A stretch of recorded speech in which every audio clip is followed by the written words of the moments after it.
I want to help people. I want to do good for other people. What's so bad about that? Nothing. If you do it by your own choice, and if it's not your primary aim in life, and if you don't regard it as a moral virtue, on those conditions, it's fine to help people if you want to. Why can't I think of it as a moral virtue? I mean, can't I take some vows for myself for doing all these good things? Because that would be cannibalism.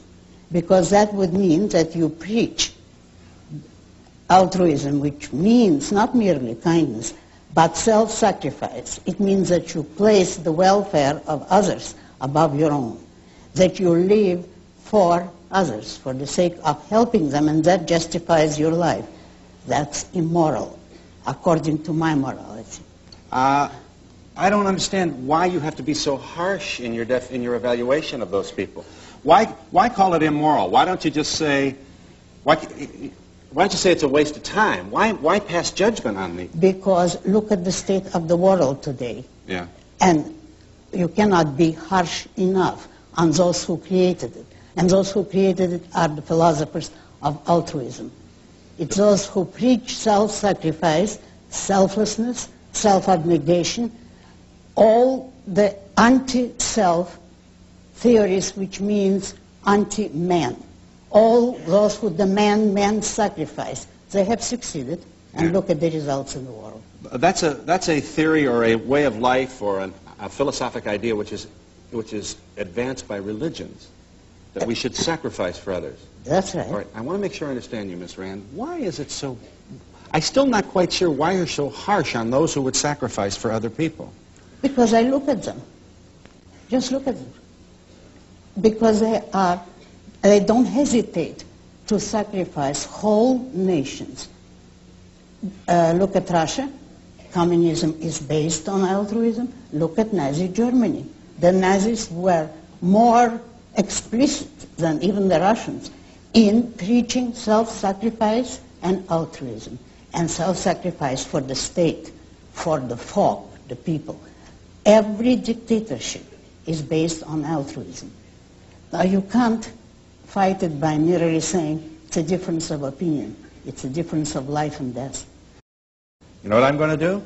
I'm going to be real talented and charismatic, and I'm going to develop a lot of wealth, and I'm going to have a lot of money and a lot of banks, and pretty soon nobody's going to be able to compete with me because I've already purchased all my competitors. And now I have dictatorial power over people, and I can name the price of bacon or price of oil or whatever it is, the commodity I'm selling. You know, I agree with you that you're very talented and you could accomplish a great deal and already have, but you're talking about the impossible. In a free society, nobody can become a monopolist or a dictator. The system itself, the free market, will destroy you. How do you explain Mobil Oil, Exxon? How do you explain the prices that they're able to charge for it? I think that they're stupid appeasers who get too little and put up with too much. Who? The oil companies? Yes. You now, just here you have to let me explain. All right. If President Carter's own policy admits that we need the oil company and that the lack of oil is a serious national crisis, right, which might lead to the stoppage of all industry. If that is what we need, by what right can we tell those men, go ahead and produce what we want, while we're insulting you, while we're trying to control your business, and while we're not leaving you that which you produced? Today, it's crudely obvious. If we need the oil companies, we have only one of two choices. Either we produce oil ourselves, and no government has ever done it or can do it, or we have to accept the oil companies' terms, pay them whatever they can get. The more they get, the more credit to them, because that means the country needs it and pays them. They have produced something needed by the people. And we must say thank you, instead of putting or proposing to put a tax on them in order to give the money to the government who does nothing. If we allow the oil companies to to have the power which you say has come to them because we need the oil. It's a question of supply and demand. Yes. So if we approach this laissez-faire, as I think you would like us to, free of government intervention, right, free of all the force and the regulation and the controls which you abhor. Right. All right. Now we've got Mr. Gigantic Oil Baron saying $2.50 a barrel, a gallon. Now here's what happens. The guy, the blue-collar guy who's trying to make a living and feed his kids, can't buy gas for his truck, can't possibly survive in the free marketplace, and suddenly he's on welfare, and he's got to go for a handout, another feature of government that you abhor. You can't have it both ways. But all this is economic fallacies. To begin with, nobody in a free society, now we're talking about a free market, yeah, in which the government doesn't interfere, nobody can become a monopolist. All monopolies are created by a special privilege for government. It's only by an act of government that you can keep competitors out of your field. Therefore, you couldn't become that kind of monopoly. The power you hold as an industrialist is not the power to use force.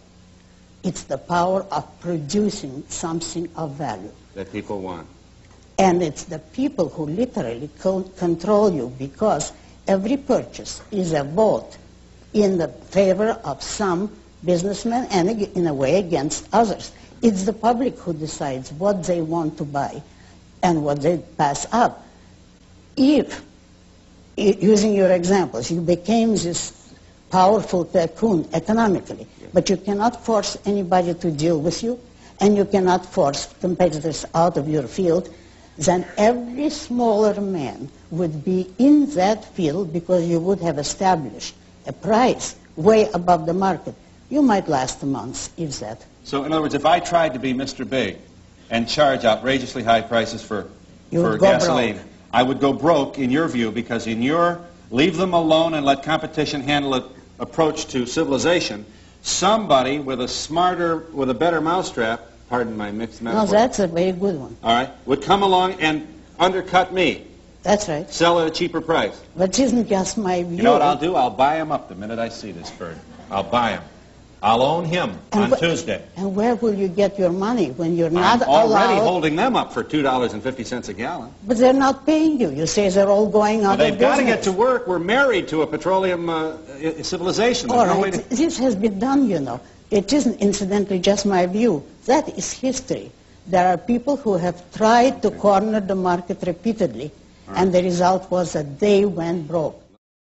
You realize, of course, that your critics suggest that this is a pie-in-the-sky, unpractical notion that you're offering to us, and that it sounds wonderful as you gather with the intellectuals at some university, but it doesn't work out on the street. Quite the opposite. It's in the universities that it doesn't work, because all the leftist ideas and all the misrepresentation of capitalism come from leftist liberal professors. The government's proper function is only to protect your rights, and that means to protect men from those who initiate force. So the government protects the peace, internal peace, that means the policemen. The government runs the army and navy, protection from outside forces, and law court, so that citizens who disagree can settle their disputes peacefully. That's the only functions of government. All right. So you like an individual who stands up, man or woman, does what he, she wants to do. You have literally liberated millions of people around the world by merely saying to them in your novels, you want to do it? Do it. That's exactly, that's true. And if I help them, I'm delighted. But I didn't. Original sin sure takes a beating in your writings, doesn't it? Oh, it does, yes. Yeah. You don't think that we're born with sin on us? Do you? Huh? I have never met a person who really could believe that. Well, but see, if you fool around with original sin, there goes the whole idea of Christianity. If there is no original... Wait a minute. If there's no original sin, then what do we need Calvary? Why do we need the crucifixion? From what are we redeemed? Well, but that is the most important thing. Look, if you take Jesus Christ as an ideal human being, and that is properly the view of Christians, What do you do with your ideal being? You put him on the cross, you torture him and murder him for the sake of those who are less virtuous. Is that a proper example to set? For the sake of those who are less virtuous. Yeah, for the sinners, to redeem their sins, yeah, as yeah. you say. I think that's a monstrous idea. If I were a Christian, I would resent it enormously. The ideal men are to be appreciated and followed. And listened to. And listened to, But not crucified. But our evil nature makes us rebel against those who would bring us. Oh, that's a nice excuse, you know. If you commit a murder and then say, but I am evil by nature, I couldn't help The it. devil made me do it. Yeah.